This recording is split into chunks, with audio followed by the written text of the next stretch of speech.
que se están uniendo.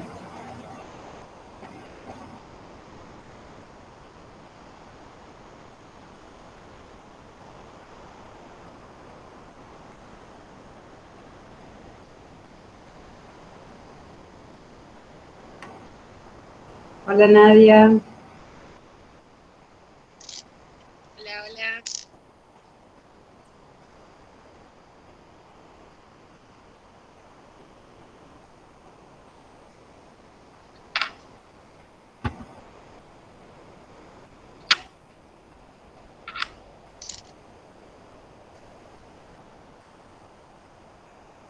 Juan Marcelo Reschini tiene levantada la mano, no sé si es por error o quiere decir algo. Hola, buenas tardes. No, solo saludé hoy cuando saludaron. Ah, Nunca levanté bueno, la mano. Abajo. ahí está. Quedó Ah, levantada tu manito, ¿no? ahí la bajé, disculpen. No, no hay Cuando, problema. cuando quieran, ya estamos grabando, chicas, así que cuando quieran ustedes empiezan, ¿saben? Bueno, ¿están listas Susana y Gladys? Listo. Estamos listas. Bueno, entonces buenas tardes.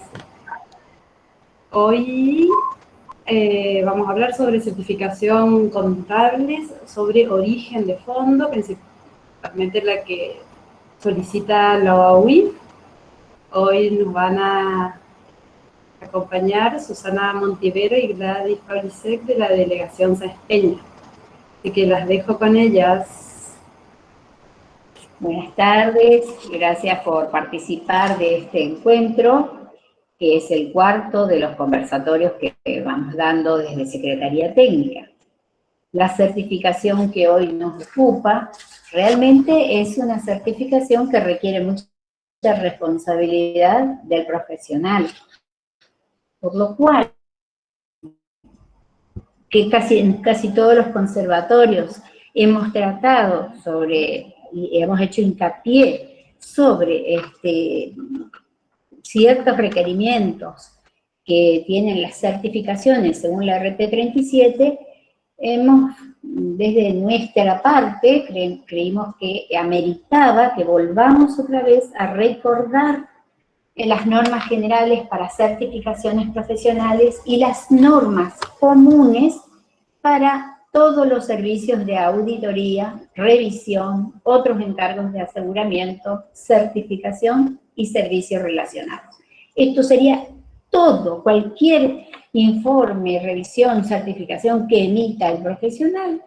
Esta es una condición común para todos, de acuerdo a la resolución técnica 37. ¿Y cuál es esta resolución común, este requisito común, esta condición básica común? Es la independencia. El contador público, también lo podemos llamar contador, debe tener independencia con respecto al que se refiere la información objeto del encargo. Debe ser independiente. Si decimos que debe ser independiente, entonces vamos a decir, vamos a ver cuándo falta independencia. El primer caso de que falta independencia es muy fácil, porque decimos, bueno, falta independencia cuando está en relación de dependencia con respecto al ente cuya información es objeto del encargo, o con respecto a entes que estuvieran vinculados económicamente a aquel, o lo hubiera estado en el ejercicio en el que emite el informe, o en el ejercicio en el que emite la certificación. Pero no se considera relación de dependencia los trabajos que realizan los profesionales, como por ejemplo, registraciones contables, emisión de confección de estados contables y de otras tareas similares, pero que sean remuneradas con honorarios profesionales, ¿no? En tanto que esa función no coincida con la de dirección, gerencia o administración del ente cuyos estados contables o informaciones son objeto del encargo. Muy bien. Otro de los principales requisitos para la independencia es el parentesco. Entonces, ¿qué pasa cuando falta independencia? Cuando fuera cónyuge o equivalente. Ya no puedo emitir una certificación si mi de mi cónyuge, o equivalente, ¿no es cierto? Cada uno sabrá qué quiere decir ahí con equivalente. O pariente por consanguinidad en línea recta o colateral hasta el 4º grado. Inclusive. Entonces, vamos a ver, ¿quiénes son parientes por consanguinidad en línea recta colateral? En línea recta primero. En línea recta tenemos, para abajo tenemos hijo, nieto, bisnieto, y para arriba tenemos padre, abuelo, bisabuelo y tatarabuelo, ¿no? Bueno, parientes por consanguinidad en línea colateral, hasta el 4º grado, hermano, tío, sobrinos y primo, hermano. Y por último, pariente por afinidad, hasta el 2º grado, suegro, yerno, nuera, cuñados. ¿De quiénes serían parientes? De alguno de los propietarios, directores, gerentes generales o administradores del ente cuya información es objeto del encargo o de los entes vinculados económicamente a aquel. Esto es algo que en las localidades chicas, como la nuestra, generalmente sabemos que hay un parentesco, ¿no es cierto?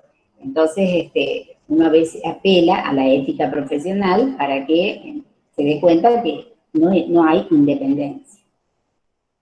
Otro de los casos en los que falta independencia es cuando fuera socio, asociado, director o administrador del ente cuya información es objeto del encargo o de los entes que estuvieran vinculados económicamente a aquel, o lo hubiese sido durante el ejercicio al que se refiere la información objeto del encargo, pero no existe falta de independencia cuando el contador fuera socio o asociado de entidades civiles sin fines de lucro, ya sea fundaciones, clubes, mutuales o de sociedades cooperativas cuya información es objeto del encargo o de los entes económicamente vinculados. También falta independencia cuando el profesional tuviera intereses significativos en el ente. Ahí yo quiero que esto consiga un crédito, consiga algo, porque me va a dar algo a mí, entonces yo tengo un interés significativo. Cuando la remuneración fuera contingente o dependiente de las conclusiones o el resultado de su tarea, también, mismo caso. O cuando la remuneración fuera pactada sobre la base del resultado del periodo. O sea, si vos me pones que me dé un lindo resultado, te voy a dar una buena remuneración. U otra variable a que se refieren los estados contables u otra materia objeto del encargo. No vulneran estas normas de las disposiciones sobre aranceles profesionales que fijan su monto mínimo sobre la base de activo-pasivo, ventas, ingresos del ente, que se establece a través del Consejo Profesional. Muy bien, creo que vamos bien hasta ahí. Pero que nosotros dijimos del ente o de entes relacionados económicamente, ¿no? Entonces, se entiende por ente, personas, entidades o grupos de entidades económicamente vinculados, aquellos que a pesar de ser jurídicamente independientes, reúnen algunas de las siguientes características. Cuando tuvieran vinculación significativa de capitales, cuando tuvieran en general los mismos directores, socios o accionistas, o aunque se trate de entes que por sus especiales vínculos debieran ser considerados como una organización económica. Y ahora vamos a ver hasta dónde llega esta incompatibilidad. Llega solamente al profesional que emite la certificación o el informe. Vamos a ver. Los requisitos de independencia son de aplicación tanto para el contador que emite su informe como para todo el grupo de gente, equipo que interviene en ese encargo. Ya fueran estos profesionales en ciencia económica, profesionales en otra disciplina o no profesionales. ¿Y qué pasa en el caso de sociedades de profesionales? Las incompatibilidades determinadas en 2A2 se extienden a todos los socios o asociados del contador público. El análisis de la condición de independiente debe ser considerado conjuntamente con las disposiciones que en esta materia prescriben las normas legales y reglamentarias correspondiente. Y fíjense que dice aplicándose la más restrictiva, o sea, hasta es importante la independencia. Bueno, continuamos. Ahora sí, vamos a ver cuáles son las normas a tener en cuenta para emitir una certificación. Todavía estamos antes de la certificación que nos ocupa, ¿no? Bueno, la certificación se aplica a ciertas circunstancias, situaciones de hecho, comprobaciones especiales a través de la constatación con los registros contables y otra documentación de respaldo y sin que las manifestaciones del contador al respecto representen un juicio técnico acerca de lo que se certifica. Aquí quiero decir, yo sé que está escuchando la contadora Sandra Paz, que está escuchando la contadora Angélica Esquenón, que lo dijimos esto en las otras charlas, pero es que uno cuando está analizando para hacer la legalización, ve que a veces le faltan cosas por constatar, ¿no? Entonces, la palabra clave aquí es constatación. La constatación de que los estados contables de una entidad se encuentran transcritos en libros rubricados, sin que ello signifique de modo alguno la emisión de juicio técnico del contador sobre dichos estados contables. Certificación literal. A través del desarrollo de la tarea, el contador certificante debe reunir elementos de juicio válidos y suficientes que respalden su informe relativo a situaciones de hecho o comprobaciones especiales que no requieren la emisión de un juicio técnico. Y esto es lo que a uno a veces le cuesta, ¿no es cierto? Juicios válidos y suficientes. Le cuesta hacerle entender al colega que viene desesperado para que se le legalice una certificación sobre origen de fondo, de que le falta reunir muchos elementos válidos y suficientes. Para reunir los elementos de juicio válidos y suficientes, el contador no podrá trabajar sobre bases selectivas. Recuerden ustedes que en el caso de los estados contables, para hacer un informe de auditoría, el contador trabaja sobre pruebas o bases selectivas. En el caso de las certificaciones, debe examinar todo, la totalidad de la población sobre la que se va a emitir una manifestación. ¿Vamos bien hasta ahí? Escucho un silencio del otro lado. Todo bien, Susana, todo bien. Bueno, gracias. Eso ya me deja un poquito más tranquila. Seguimos. Perfecto. Sigamos. Todo bien. Bueno, gracias. Sigamos. Ahora vamos a ver las normas para el desarrollo del encargo. Aquí el encargo puede ser, como dijimos hoy, cualquier servicio profesional, ¿no? Pero ¿qué debo tener en cuenta? En todos los servicios profesionales que voy a prestar tengo que tener en cuenta esto. El contador, a través del desarrollo de su tarea, debe reunir elementos de juicio válidos, volvemos a decir lo que dijimos hace un ratito, y suficientes que permitan respaldar las aseveraciones formuladas en su informe. Para ello, su tarea tiene que ser planificada en función de los objetivos del encargo. También lo dijeron las colegas en los cursos. Nosotros sabemos de la premura, a veces ven, no, pero quiere sacar el auto y tiene que presentar, pero bueno, vos tenés que reunir elementos de juicio válidos, ¿no? Sobre todo en esto que, además de certificar que viste, constataste, tenés que certificar que los fondos son lícitos y suficientes, ¿no es cierto? Entonces, es muy importante. Documentación del encargo. El contador debe documentar los programas de trabajo escrito con indicación de su cumplimiento y los elementos de juicio válidos y suficientes reunidos. Esto todo se llama papeles de trabajo.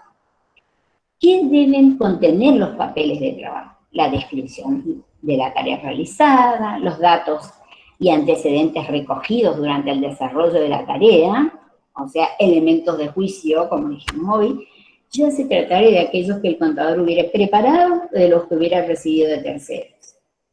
Las conclusiones particulares y generales.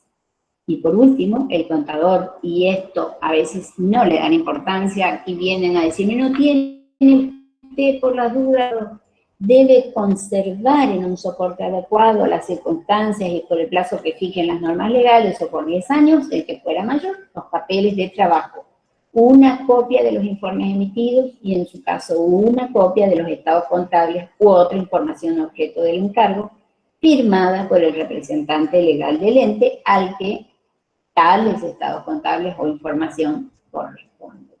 Antes teníamos un archivo aquí en el Consejo, pero no tenemos más. Entonces venían rápido a buscar si la copia que nos quedaba en el archivo, pero por razones de espacio y demás, no tenemos más. Entonces cada uno, cuando presenta, a veces le dicen, ¿por qué traes 2 trabajitos nomás? Uno le vas a dar al comitente, otro le van a dar al banco, y vos te tenés que quedar con alguno, pero bueno, por esto es que estamos recordando todo esto. El contador debe realizar su tarea dentro del principio de economía aplicable a todo control.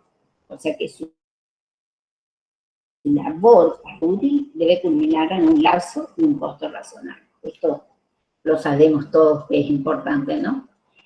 Cuando planifica y ejecuta un encargo, dependiendo de su naturaleza, y este para mí es el punto más importante, en esta se ocupa, el contador debe considerar la significación y los riesgos. Muchas veces los riesgos que asume el contador los dejan de lado y no recuerdan.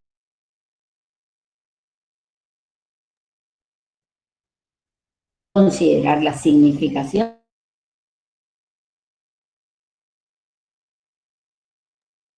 y revisión y otros encargos de aseguramiento y servicios relacionados, el contador debe, sobre bases selectivas, determinadas exclusivamente según su criterio. Es decir, ese es para el caso de un informe de auditoría. Nosotros, la totalidad de la población. Y como parte de los procedimientos correspondientes a los encargos de auditoría, revisión y otros encargos, aseguramiento y servicio de compilación, el contador debe obtener. De allí tiene que surgir una manifestación. Ahora sí vamos directamente a lo que nos pide de una certificación. Aquí yo voy a enumerar, pero la contadora Pavlicek, cuando de la parte de certificación de origen de fondos, va a ir puntualizando cada uno de estos temas. El contador debe cuidar de no utilizar las palabras, expresiones como auditoría o revisión, porque eso puede generar una confusión. Es una certificación, con lo cual la certificación va a contener primero el título. El título irá seguido de la palabra, primero, certificación. A eso le vamos a agregar el aditamento que fuera necesario. Destinatario, explicación del alcance de una certificación, detalle de lo que se certifica, alcance específico de la tarea realizada, manifestación o aseveración del contador público, información especial requerida por leyes o disposiciones nacionales. Aquí, en el caso de la certificación de origen de fondo, este puntito no iría. Lugar y fecha de emisión. Y por último, identificación y firma del contador público. Y quiero hacer un chiquitito llamadito. En todas las hojas previas a la certificación van a ir firmadas por el comitente con todas las aclaraciones pertinentes y por el profesional. Y a su vez el profesional abajo una frase, una breve frase que solo recordamos, que dice: se firma al solo efecto de su vinculación con esa certificación de fecha alta. Esto estamos peleando todavía para lograr. Y ahora sí vamos a empezar a hablar de la certificación que nos ocurre.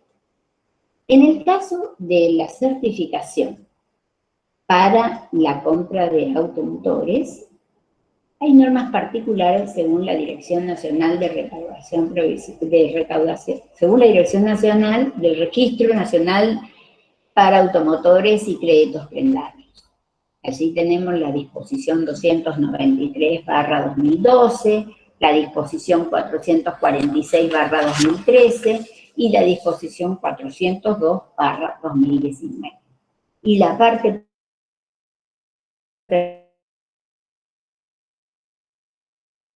pertinente con la disposición 412. En caso de que las operaciones involucren sumas que alcancen o superen 2.237.000 pesos, los encargados de registro deberán definir un perfil del usuario que estará basado en la información y documentación relativa a la situación económica, patrimonial, financiera y tributaria que hubiera proporcionado el usuario o que hubiera podido obtener el encargado del registro. Entonces, esta resolución 402 salió a partir de noviembre del 2019, donde actualiza el monto.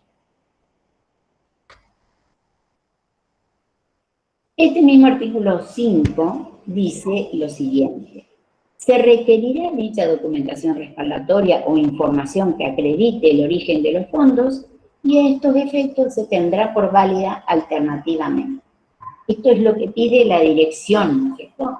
Declaraciones juradas de impuestos, copia autenticada de escritura por la cual se justifiquen los fondos con los que se realizó la compra, certificación extendida por contador público, digamos nosotros, vinculado, debidamente intervenida por el Consejo Profesional, indicando el origen de los fondos, señalando en forma precisa la documentación que ha tenido a la vista para efectuar la misma. Documentación bancaria, de donde surja la existencia de los fondos. Muchas veces no vemos esto, ¿no? Documentación que acredite la venta de bienes muebles, inmuebles, valores o semovientes por importes suficientes. Cualquier otra documentación que respalde la tenencia de fondos lícitos suficientes para realizar la operación. O sea, recordar que aquí estamos certificando que constatamos todo y a la vez que los fondos son lícitos y suficientes para realizar la operación. También deberá tenerse en cuenta el monto tipo, naturaleza y frecuencia de las operaciones que realiza el usuario, así como el origen y destino de los recursos involucrados en su operatoria.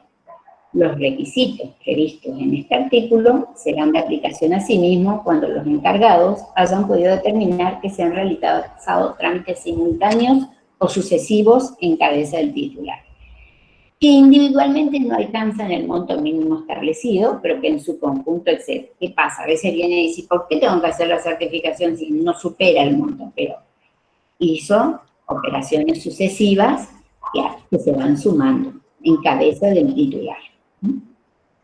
Muy bien.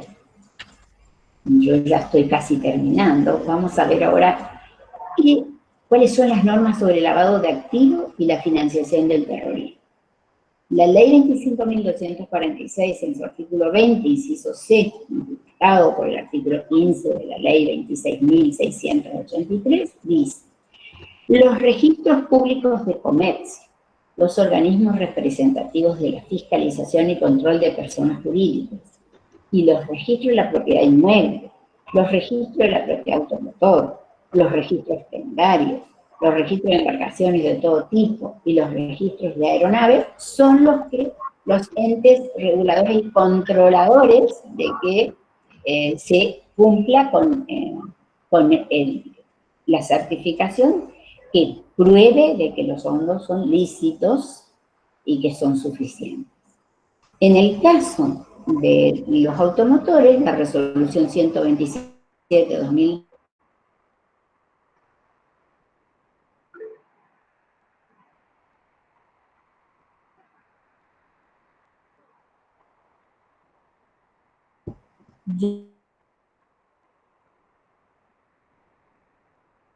yo aquí pasándole ya la...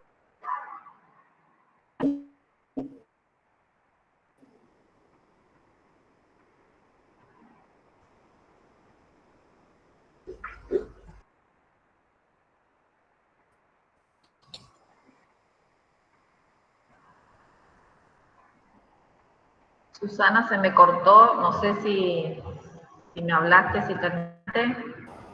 Sí, hubo un momento en que le quedó congelada a Susana, justo cuando estaba diciendo que te iba a pasar a vos. Ah, bueno, ahí seguimos.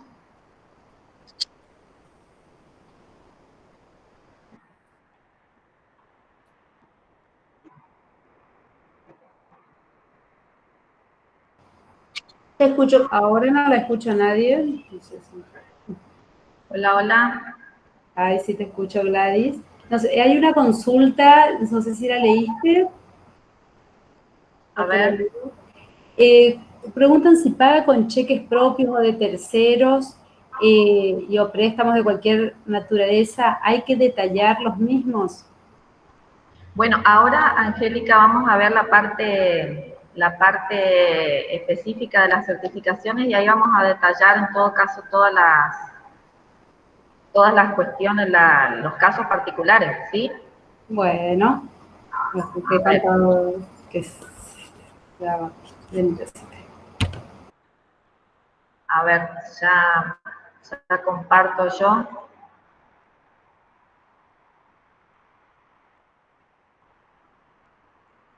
No lo estoy viendo nomás a mi Power.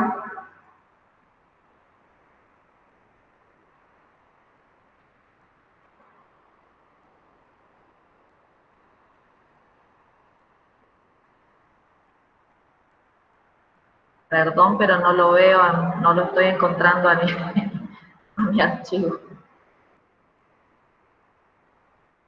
suele pasar, no te preocupes. Sí, no me lo Va a aparecer. no lo ve cuando lo quiero compartir,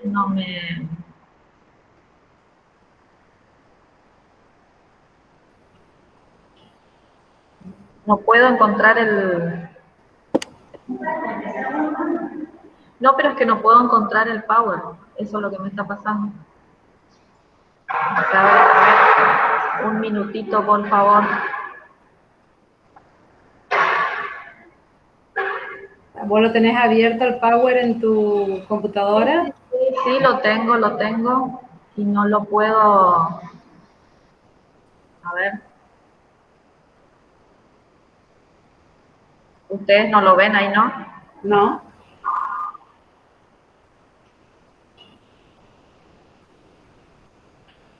Presentar ahora, está ahí. Ahí sale Gladys. Entrar de vuelta. Disculpas por las cuestiones técnicas. Todavía no estamos de todo duchas. Les pedimos paciencia, pueden ir al baño. Un recreo de baños.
Estás muteada, Gladys. Ahí estamos. Volvimos.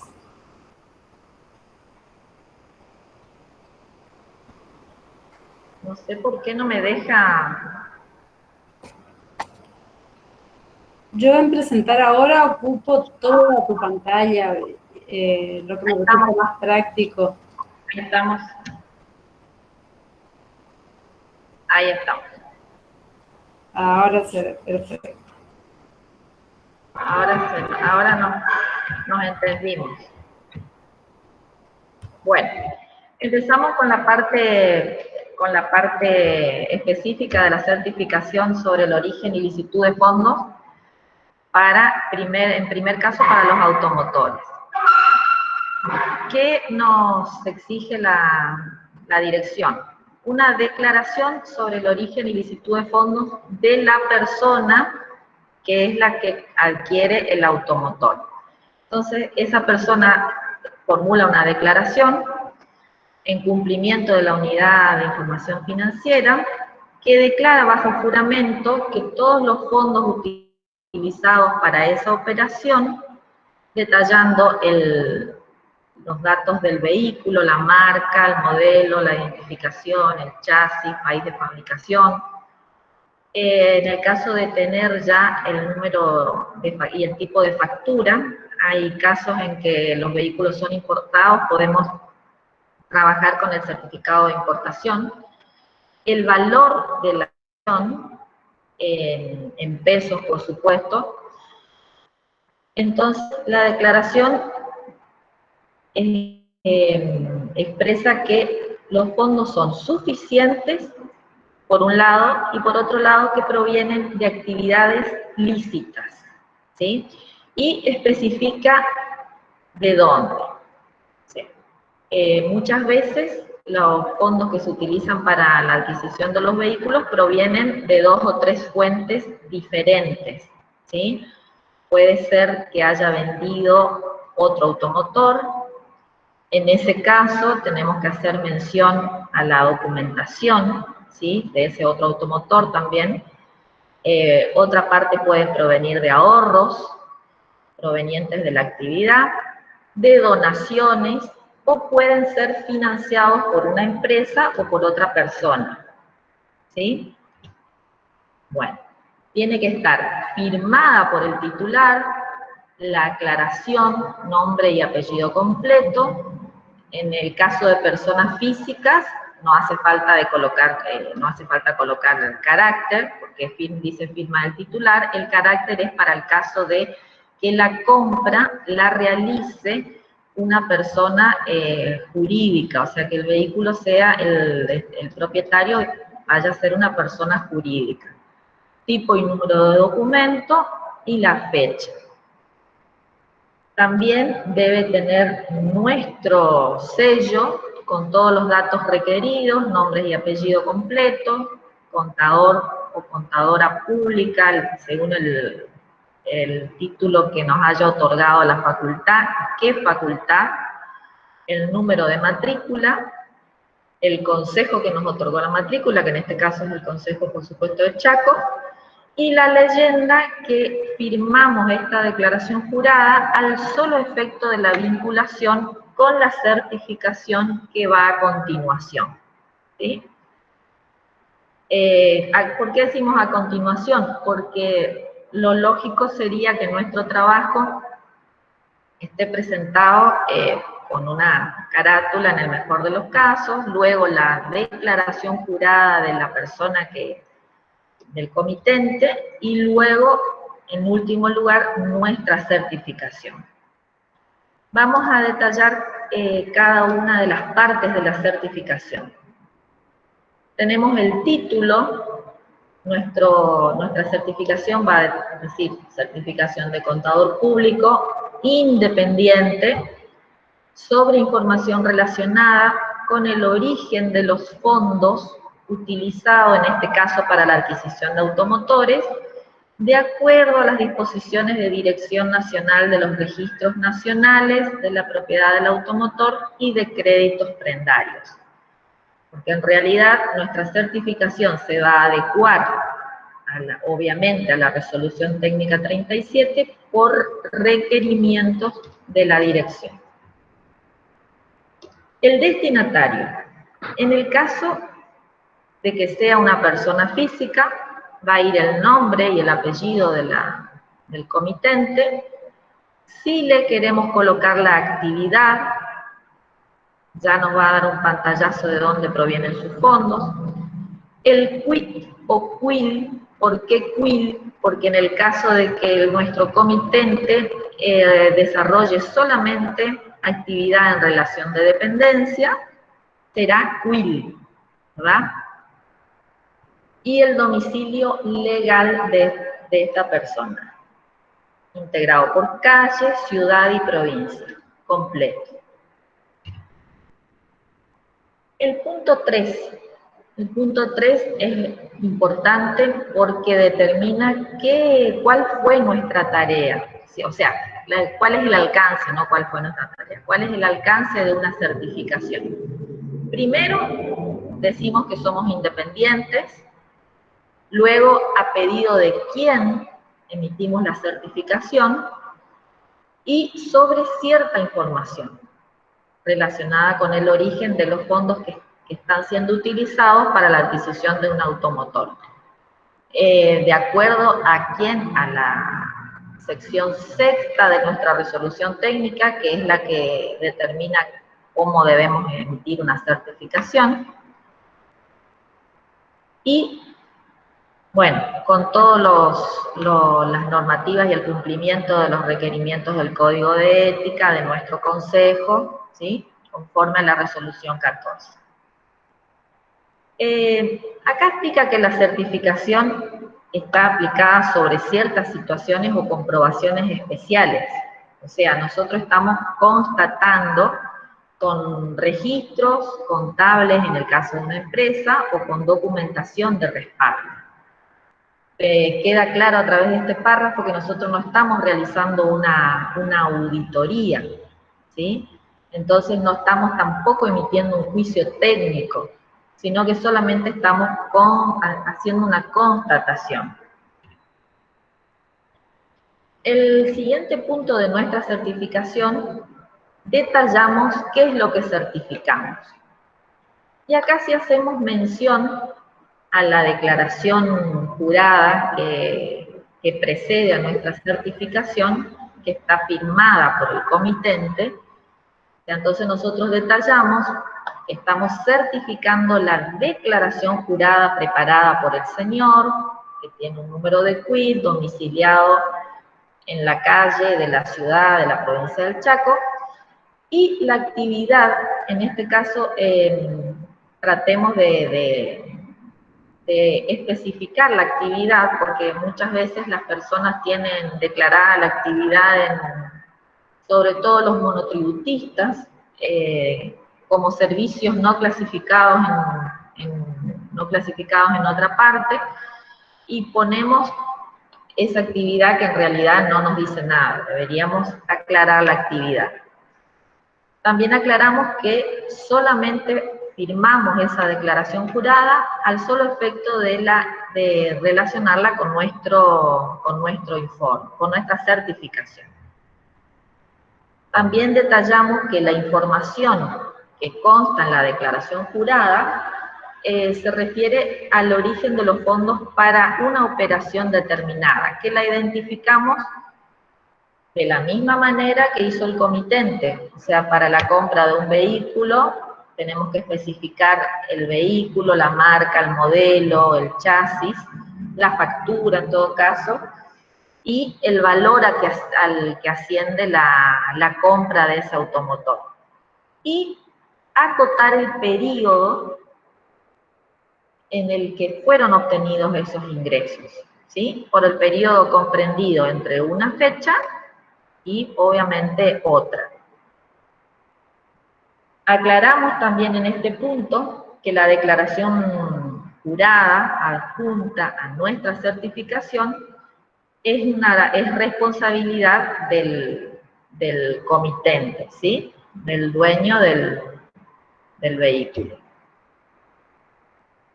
En el punto 5, aquí es donde tenemos que prestar mucha atención porque es el alcance específico de nuestra tarea. Acá nosotros aclaramos que acotamos nuestra tarea, digamos, a la constatación, ¿sí?, de determinados hechos con la documentación que nos presenta el comitente. el señor que firmó la declaración jurada. ¿En qué se basa nuestra tarea? Nosotros constatamos a través del cotejo de registros, en el caso de una empresa que tiene registros contables, vamos a constatar los registros con documentación y siempre asumiendo que son que son legítimos, por supuesto, y libres de fraudes y otros actos ilegales. Acá también aclaramos que nosotros no estamos haciendo un examen de auditoría para emitir una opinión, así como realizamos en los estados contables. Nuestro informe de auditoría dice que nosotros opinamos que representa razonablemente la situación de una empresa, sus estados. Acá no, acá constatamos una determinada operación con los registros, ¿sí? Tampoco tenemos la manera en las certificaciones, como nuestra actividad es acotada a la constatación, no podemos determinar si existen otros ingresos porque nosotros nos limitamos a constatar lo que declara el comitente con la documentación, ¿sí? Bueno, entonces aquí vamos. Nosotros, ¿con qué constatamos la declaración jurada?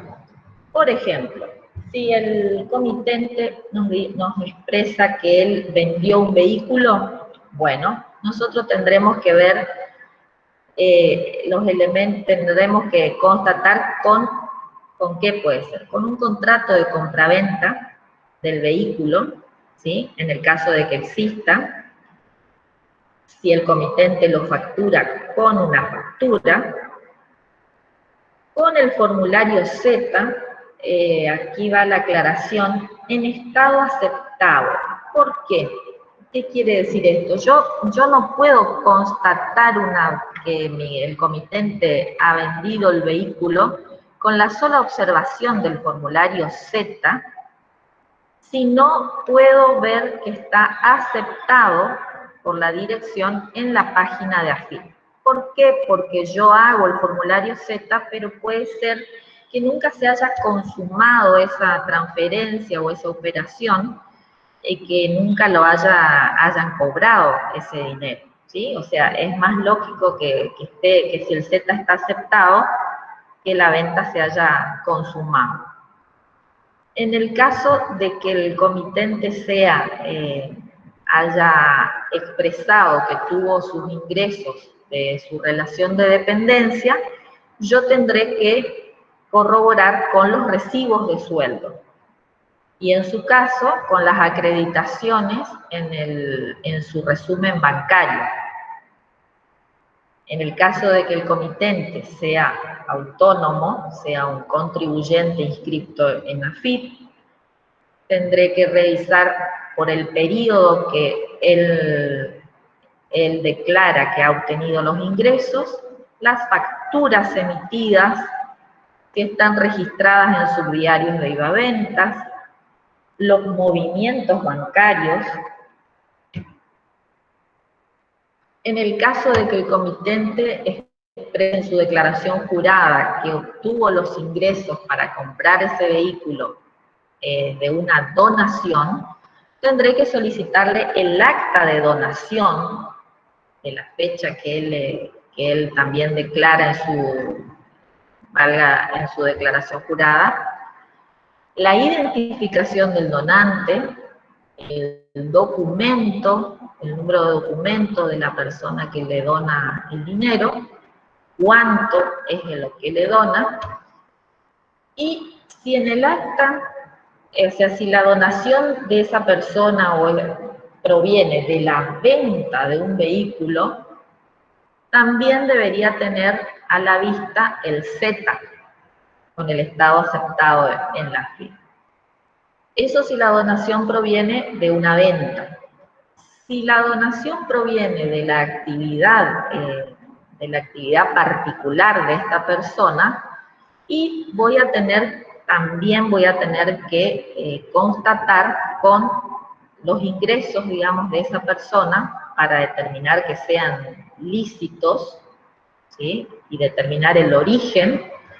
Le voy a tener que requerir la documentación que respalde su actividad, o sea, las declaraciones juradas, en el caso de que sea inscripto en el IVA, declaraciones de IVA. En el caso de que sea monotributista, le deberé pedir las declaraciones de ATP, los extractos bancarios, ¿sí? Que me acrediten que esa persona tenía fondos de su actividad lícita para hacer esa donación. En el caso que la compra del automotor sea por adquisición a través de planes de ahorro, ¿sí? En este caso ya establecimos que va a comprar un Ford porque dice plan óvalo. La liquidación de la fecha a una fecha determinada del plan, donde consta la que se encuentra el vehículo a disposición, digamos, por la suma que ya aportó a través de las distintas cuotas, ¿sí? Si en el caso de que la concesionaria le emita un préstamo, también la resolución del préstamo prendario. En el caso de que el comitente adquiera, diga que compró a través de un crédito bancario, también vamos a tener que constatar con los resúmenes del banco la acreditación la acreditación del monto del préstamo, ¿sí?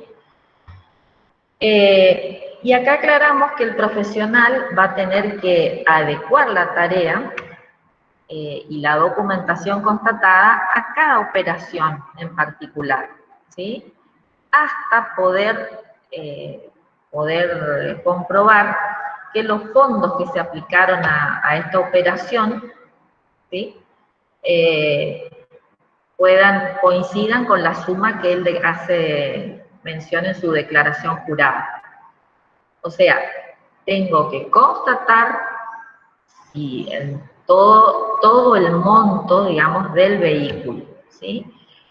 No tengo la necesidad de especificar el monto de los ingresos que obtuvo el comitente, solamente necesito constatar que son suficientes, que los ingresos que obtuvo son suficientes. Yo no tengo que exponer en esta certificación todos los ingresos obtenidos por el comitente, sino solamente constatar que sean suficientes. ¿Sí? Bueno, después que nosotros constatamos que lo que expresa el comitente en la declaración jurada coincide con la documentación que me pone a disposición, o sea, yo puedo certificar que la información que está incluida en la declaración a la que nosotros nos referimos en el apartado 2, donde decíamos que se certifica la declaración jurada presentada por el comitente, concuerda con toda la documentación, declaración jurada y las registraciones que nosotros indicamos en el apartado 3, certificamos que el origen de los fondos son lícitos y suficientes. O sea, estamos certificando que la información de la declaración jurada coincide con la documentación, o sea, que realmente lo que el comitente pone en su declaración jurada resulta de la documentación que nos puso a disposición, por un lado. Entonces decimos, por otro, que son lícitos. ¿Por qué? Porque provienen de su actividad, o si no, constatamos que provienen de una donación que está reflejada en un acta, que está certificado por un escribano, o por una venta, está respaldada por una venta, o de un automotor, o de un inmueble, ¿sí? Entonces, ahí recién nosotros podemos certificar que los fondos son lícitos y suficientes para la operación que menciona el comitente en su declaración jurada y que luego la mencionamos nosotros también en nuestro informe.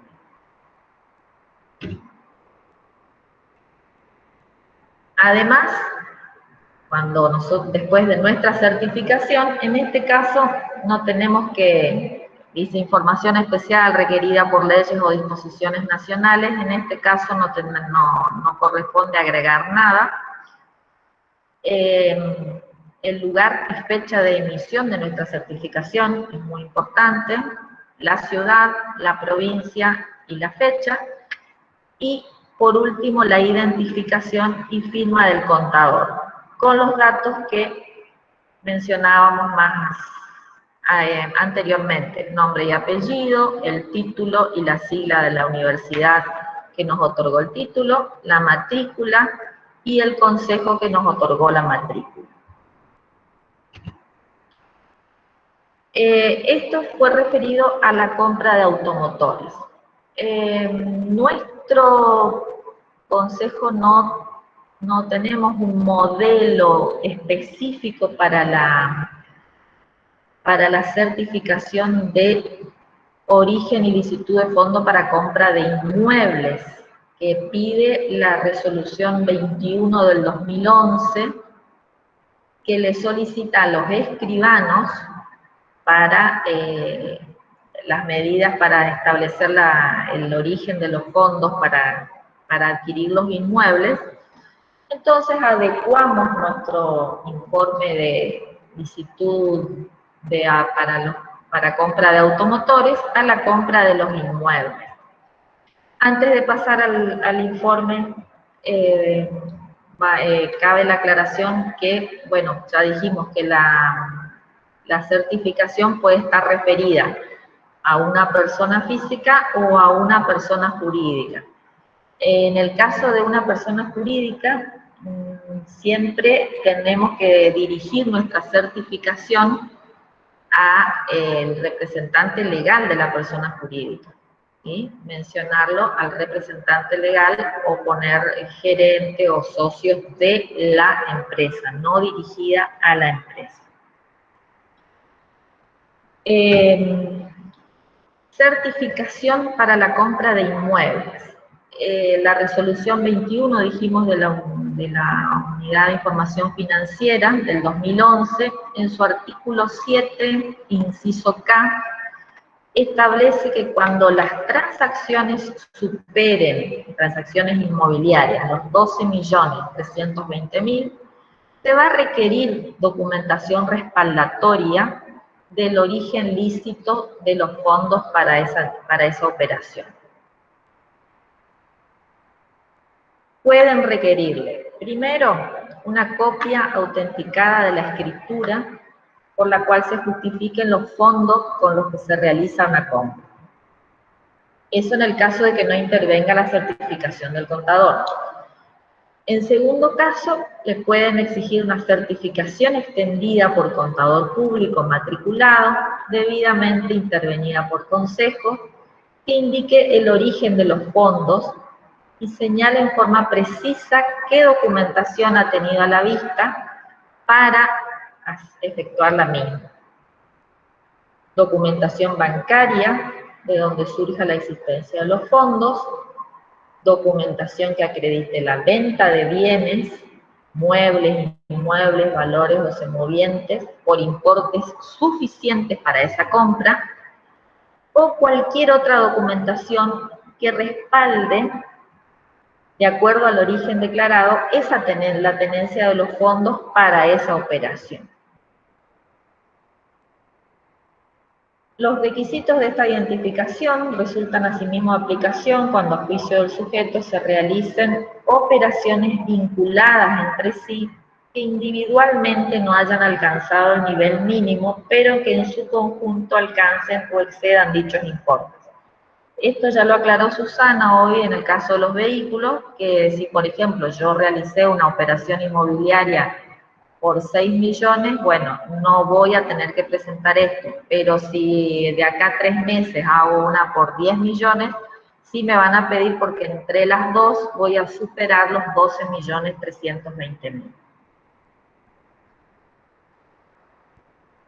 Bueno, el modelo que podemos adaptar de certificación para compra de inmuebles es muy parecido al de compra de automotores, nada más cambiemos la resolución que la solicita. En este caso es la 21 del 2011. Acá tenemos también discriminados en si es persona física o si es persona jurídica. Es el mismo párrafo. Detalle de lo que se certifica. En este caso también deberemos tener una declaración jurada del comitente, donde el comitente describa que necesita la certificación de los fondos que fueron aplicados a la adquisición de un inmueble y que él especifique de dónde, cuál es el origen de los mismos, ¿verdad? En el caso de que sea un inmueble rural, la superficie, la matrícula catastral, y si es un inmueble urbano, la parcela, la manzana, el importe, ¿sí? La fecha de la escrituración del inmueble. También tiene que expresar en su declaración jurada que los fondos mencionados fueron originados en la actividad habitual. En este caso, hacemos mención a una empresa y tenemos que poner en qué consiste la actividad de la empresa. El alcance de la tarea también es parecido al de los automotores. Tenemos que revisar los registros contables y documentación con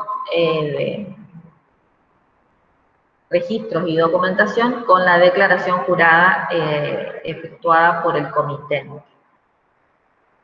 En este caso, dice que cotejamos el ingreso de valores en el banco que provinieron de la venta, puede ser de un inmueble, puede ser, me imagino que para comprar un inmueble no me va a alcanzar si vendo un vehículo, entonces puede ser que vendí otro inmueble, o las ventas ordinarias de la firma, acotar el periodo también, ¿sí?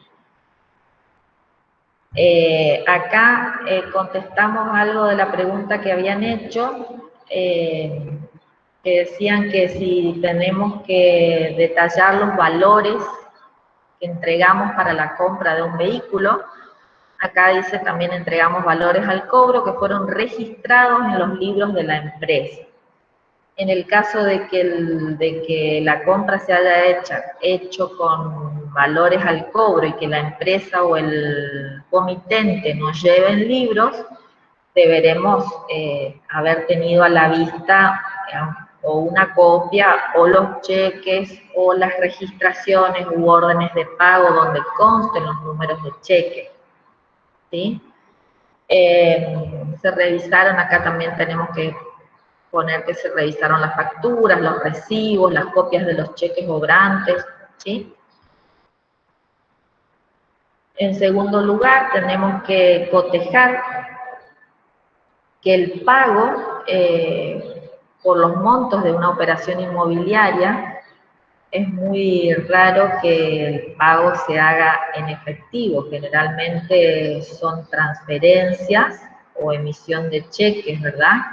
Entonces, eso va a quedar registrado en una cuenta bancaria, entonces tendremos que revisar el extracto bancario donde figure tal operación.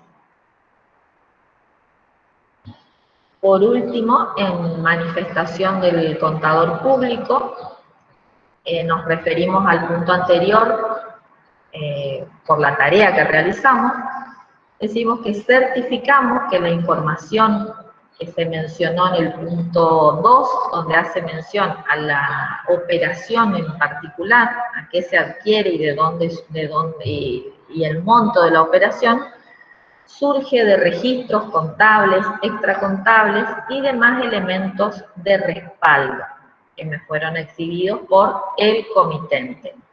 Y también certificamos, esta es la primera parte, como decíamos hoy, 3 cosas certificamos: que la información coincide, que la información que nosotros cotejamos con los registros coincide con la declaración jurada, por un lado, que son, por otro lado, de origen lícito, y que son suficientes también para la compra del inmueble que estamos certificando. En este caso, ponemos como información que está inscrito en AFIP, con un número de quit, por supuesto, lugar y fecha de emisión, y nuevamente aclarando firma y sello profesional. Aclaramos que, bueno, por supuesto en la firma del informe, tratar de no, en algunas oportunidades nos confundimos y ponemos firmado el solo efecto también. No, en nuestro informe nos lleva esa leyenda. Esa leyenda se la coloca en la declaración jurada del comitente, nada más. Bueno, terminamos la presentación de nuestro... Y ahora estamos disponibles para, si necesitan hacer alguna consulta o alguna observación a todo lo que estuvimos hablando.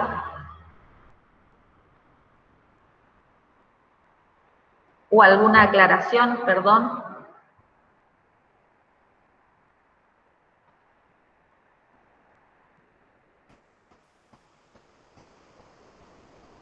Creo que fueron muy claras, que no dejaron lugar a dudas. Gracias. Nadie, o quedaron mudos. Quedaron todos, se descartó todo el internet. No, se entendió perfecto, gracias. Ricardo. Gracias, Ricardo. Quiero aprovechar la oportunidad mientras por ahí a alguien se le ocurre alguna consulta, es respecto a que hablando con un colega me dice tienen que hacer modelos y Angélica, ¿es como que sí, no sé qué será. Ahí.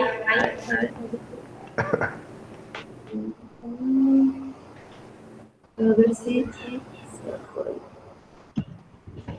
A ver ahí, volumen, nadie, pero por lo menos que nos va a Bueno, me hablas sobre un modelo, bueno, porque hay profesionales que no saben todavía que acá en la página del consejo, en la Secretaría Técnica, están los modelos donde van a encontrar modelos de certificación de información para el banco, la clásica manifestación y de ingresos y gastos, de municipalidad, acá por ejemplo está de origen de fondo personal jurídica, y así van a encontrar muchísimos modelos en ese apartado. También ahí dentro de Secretaría Técnica, en lo que es en particular sobre manifestación de bienes, van a encontrar el modelo de certificación y el modelo de manifestación de bienes y los tipos para su confección. Bueno, solo eso quería compartir. No sé si alguien tiene algo más para agregar.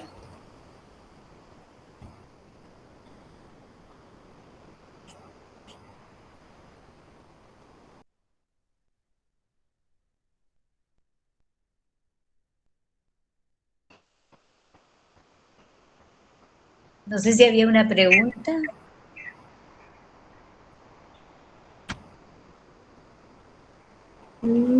Bueno. Acá Juan Niño dice, buenas tardes. Cuando el comitente no presenta documentación, en las certificaciones en general se puede hacer igual con algún párrafo de observación. Por ejemplo, a veces un kiosco necesita una certificación de balance inicial y tiene 2 o 3 pequeños, pero no tiene documentación de compras. Ahí creo que te estás refiriendo a lo que es certificación de manifestación de bienes, no de origen, solicitud de fondo. Juan Miño, ahí Tuyo, Angélica. te remitimos a la charla que están en el YouTube de un consejo donde se dio sobre manifestación de bienes. Pero en general, sin documentación no podemos certificar, porque certificar es constatar con documentación de respaldo.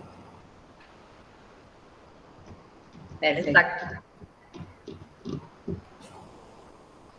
Bueno, Muchas gracias por participar. muchas gracias.